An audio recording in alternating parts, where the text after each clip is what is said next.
everyone, it's Cynthia from Healer's Light. I'm going to be doing a video today on my 5 top wellness tips. If I had to distill everything down to just 5 tips of what I think is most important in the practices that I've done through the years and, that I like to share with people. So bear with me. Like I said, this is, nothing fancy. I have my notes to keep me on track. So hope you'll enjoy it. Hope it's useful. And today on my lap is joining Xena, our little mascot here. She loves to sit on my lap when I'm doing these things. So she pops up every once in a while. So say hi, sweetheart. Hello. There you go. She's all 4.5 pounds of her. Yes, there she is. Okay. Well, maybe a bonus wellness tip. Get a cute little dog. That'll be bonus tip number 6. There you go. Okay. So first off, I want to start off with a disclaimer. Of course, I'm not a medical professional. Any information that I given in a video or in comments or anything is purely just for educational purposes. It's not meant or intended to be any kind of medical advice at all. So please, please, please always consult your physician and other medical professionals for any decisions that you need to make about your health and wellness. If you're going to start a new eating plan or exercise plan or anything like that, consult with the professionals, okay?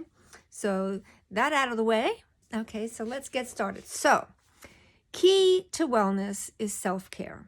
Okay, so it's an attitude. It's a priority. It's something you have to make your number one priority regardless. Okay, you have to make your health the number one priority no matter what. And focusing on cultivating that wellness boosts your body immune system, its natural healing abilities, and just helps you to sustain a vibrant, healthy body, mind, and heart, okay, and emotions. So you want to be able to live vibrantly, prevent diseases, and you want to be able to recover quickly should an injury or something unforeseen happen. So all that are the benefits of putting your health first, because if you don't put your self-care and your health first, nothing else really matters. Nothing else is going to get done. And even if you feel okay today, we're all getting older by the day, okay? That clock's a ticking. So we really, at a certain point, have to start thinking, what are my choices today going to do to impact my tomorrow, my next week, my next year, my next decade, and down the road? Okay, so just kind of, start thinking about, why am I not putting myself first if you're not already doing that, okay? And why this is so important, and what you want your quality of life to be down the road. So that's why no matter what your age, if you're young, start thinking about it now. What do you want your quality of life to be? At any age, you can always make improvements, always make yourself healthier and feel more well. So on to the top 5 tips. Short, sweet, okay? So rule number 1 is not about dieting and per se and following rules per se, but I do find that if you start to look at food as medicine, food as something that, like fuel. If you don't want to look at it as medicine, look at it as fuel. So anything that you put in your body, I'd say at least 90% of what you put in your body. If you're young, maybe 80%, okay? Work up to 90%. Needs to be food that is fueling your body, not depleting it. When you're eating junk food and over sugary foods and over salty foods and fried foods and all that stuff, that is actually depleting your energy, not nourishing it, because it's taking your body more energy and work to get all that gunk through your body, but it's not giving anything back. You're not getting nutrients and you're not getting any kind of nourishment, and so you're actually depleting your body's energy. And sure, you might feel full and your tummy's full and you're not hungry, but your body is actually very hungry because it's not getting the nutrition you want. So what I do, I changed my attitude. I have been dieting since I was 12. I was hung up on the numbers. I was hung up on, counting every little morsel, okay? And what happened? I was trying at 12, 13 years old, back in the Twiggy days, okay, to lose 10 pounds. You know what it ended up? As an adult, I ended up at 308 pounds. I ended up massive yo-yo dieting. It's totally screwed up my metabolism. So dieting was not the answer, okay? I was the queen of dieting, okay? So what I do now is I had to change my mindset. And like I said, I look for food as medicine and as fuel for the body. And so I have this motto: food should be fun. It should be fresh. It should be unprocessed, and it should be nutrient dense. So when I'm looking at the array of food choices I have, I'm going to pick the most fresh, unprocessed, nutrient dense options that are there. Okay. And it has served me well. I've gone from 308 to just under 130. Feeling better than I ever have in my whole life. And I'm in my late 60s now. So that mindset served me very well. So that's my number one tip.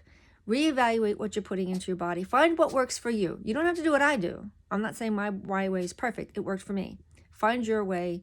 And if my guideline of fresh, unprocessed, and nutrient dense helps you kind of keep that in mind, by all means, keep your food fun. Okay? So that was tip number one. Tip number two is lower your salt intake. You would be surprised. I had to do that. My guidelines are very, very strict now, just for, health reasons, working with my doctor. Okay. So I'm not going to recommend anybody's sodium level or anything. That's between you and your medical profession. But I will tell you, as a general guideline, any website will tell you lower your salt intake. You start reading those labels, salt and sugar are everywhere and in everything when it really doesn't need to be. So yes, do I have to go out of my way sometimes? Do I spend a little bit more? Yes, but it's worth it. I get things like my ketchup with no salt added. I get there's only one kind of dressing I can use which is Ken's Stakeout Light Vidalia Onion Dressing. I stood there one day and went through every dressing on the shelf, and that was the only one that was in reason. It was only 90 calories and 80 mgs of sodium per serving, and I measure. Sometimes I get a little bit more if I have a bigger salad. But it's tasty. I love it. I use it a lot, and it's well worth it. Yes, I could make my own. But when I just want a bottle that I can grab and pour on a salad, that's the one I keep in my fridge. Because when you look at what you're pouring onto your salad, you're turning a healthy salad into a bowl full of, seawater. It's so salty. And I know it's hard, and I know people are very addicted to the taste of salt. And it does take a little bit of getting used to it. But just think about it. Look where you can cut it back, okay? You don't have to give it up. If you don't have to give it up totally. But if you start thinking about it now, and you lower it now, you will help down the road so that you don't end up with problems where now you've got to cut it out entirely and make major changes. So make little changes now and keep reducing it until it's a level that you're comfortable with and that your doctor feels is good for you, because the recommended dose of salt, serving of salt a day for a healthy person is just under 2,300 milligrams. Is that what that is? So that's not a lot, because that's only about 1 teaspoon of salt. You could get that just in a couple of handfuls of chips, 1 can of soup. A lot of your canned foods, a lot of your fast takeout foods, they're just loaded. And if it's chain, any chain restaurant has to have their nutrition information online. Look it up. Look up your favorite takeout food and find out just how much sodium it is. It's a real eye-opener. So it doesn't mean you have to cut it out, but you may want to start making choices and cutting back and just, or plan for that day where if you're going to have a really high sodium meal, cut back and don't have any sodium with your other meals, things like that. But just think about it, research, flip that box over, that can over, and look at that content in there, and you will be surprised. So that's tip number 2. First is just cut your sodium back. Okay, now the next couple of suggestions I have are items. Now, for Dr. Jahnke's 2 items that I'm going to show you, I studied with Dr. Roger Jahnke, and I'm certified in Tai Chi Easy and Integral Qigong. I have followed him on YouTube. I have read both the books that he does. Like I said, I've trained all his training retreats and things and got my certification. So yes, I respect him, but I do not get anything for recommending his books or anything like that. You can get them on Amazon. I'm not getting anything in return if you decide to check them out, but I feel very positive that these would be quality items to have in your arsenal of things for your wellness. So the first, he has 2 books, and The Healer Within, I really think, is a quality book. And you can get it in paperback. It's not that expensive.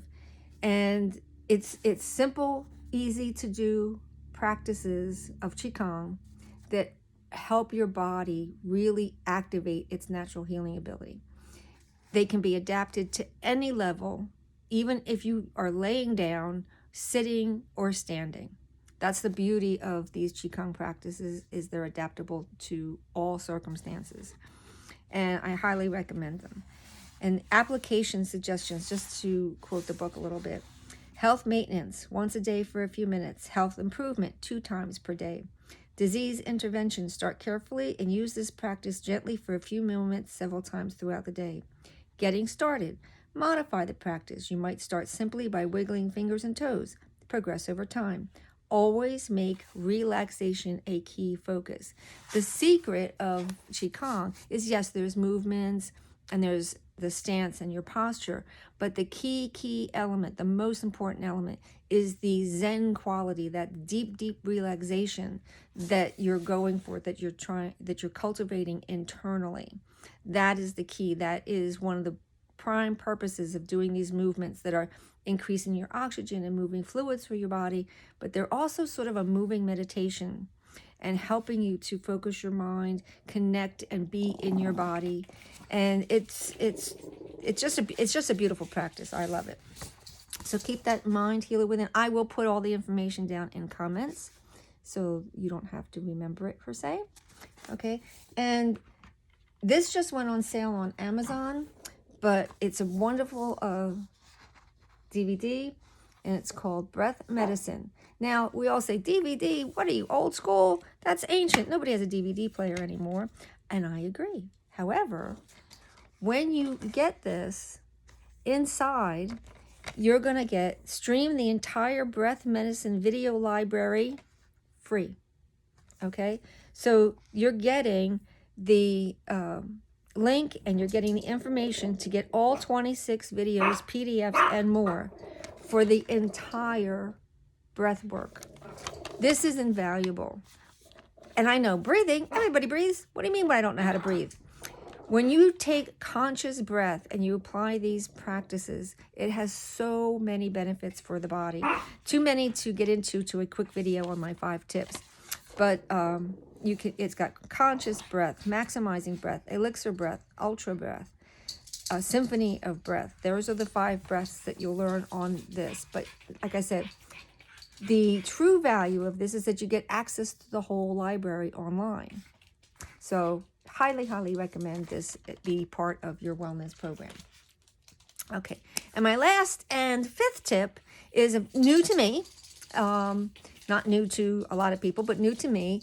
And I don't know, it's been a while, a couple of years now. You know, and a friend of mine has been into CBD and all that stuff for a long time. So I was always sort of curious about it, and it was sort of always off to the side. But it was only recently, like in the last couple of years, that I thought, well, let me learn a little bit more. So I did a lot of research, I did a lot of comparisons, and I finally decided, okay, I'm going to take the plunge. I'm going to see what all this hype is about. So I do highly recommend that you research it, look into it, and see if CBD is something that might, be a good addition to your wellness program for you. And like I said, I did a lot of research, a lot of comparison, and finally found a company that I was willing to, okay, let me give their products a try. Let's see what it's all about. Felt so good about their products and everything that I decided, okay, let me become an affiliate. No hard sell, no anything else. I'm just letting you know it's out there. The name is Joy Organics. I will have a link in the comments if you're interested to check it out through that link. Good company, quality products. I have noticed, and again, this is just my experience. I'm not saying any medical advice or anything else, just my experience is, I was diagnosed with rheumatoid arthritis at the age of 2. So I've been managing my pain since the age of 2, and now I'm in my late 60s. So this has really, I've seen a big improvement. This whole winter, I would say almost completely pain-free. And on the few days that I did have some aches and pains, it was barely noticeable. If I wouldn't have, don't even need to take an aspirin, because I really don't like to take aspirins and stuff like that. I've really been off all pain medications for decades, just because I just don't want to risk the ulcer and don't want to, the other health things. So I don't take any medication. It's my health management's always been through breath work, mindfulness, gentle exercise, and stress reduction. So that's been my practice. But the CBD has really, I have noticed a greater greater decrease in any pain, stiffness, swelling. So I can definitely, in the early mornings, my hands aren't stiff anymore. I wake up and they're like fine. I used to wake up and be like, oh, it would take me like 15-20 minutes to get my hands going again. So my inflammation seems to be down, which is good, because a lot of research studies do say that CBD helps reduce inflammation overall in the body, which is a great health preventative thing for a lot of different things. So reducing inflammation is a good thing. Reducing the pain. I'm not saying for sure, but I do seem to be able to handle and be calmer during those little bumps in the road. Like, I had a mouse in my kitchen that was like a slight problem, and I was able to but again, I do a lot of other exercises, mindfulness, and I have a good support system. So I'm not attributing that, but I do seem to have an overall, I don't know, a little bit better pep to things. Let's just say I have found that it is a good addition to my wellness program, and I feel strongly enough about it that I feel comfortable sharing that tip with you of what I do, and also letting you know that I did research and compare and feel that being an affiliate with this company, I'm comfortable with that and sharing that with you. So that's just something to look at. If you're even a little bit curious about CBD, do some research, give the link a click, read up on it, up on some of the research that they do, some of the benefits that the research has shown that it has, and see if it's something, that could benefit you. If not, that's okay too. Okay, so I believe that's 5, and our bonus tip of get a cute little dog. Zena's decided she's going to look out the window over there at the squirrels and the deer and, make sure they don't do anything on our property that they're not supposed to do. She's a good watchdog. Okay, everyone. Thanks for joining me. Hope you enjoyed it. Please, please, please like, and please, please, please subscribe to my channel here on YouTube. I'd be really excited someday. My goal is to have 1,000 subscribers. Wouldn't that be awesome? So, please do. I would really value it. Leave your comments. Tell me what you do for your wellness. I'd love to learn new things. Have any questions? Love to interact. Love to connect with my viewers. So please, questions, comments, say hello. It'll be great. Take care. Bye-bye. Bright blessings.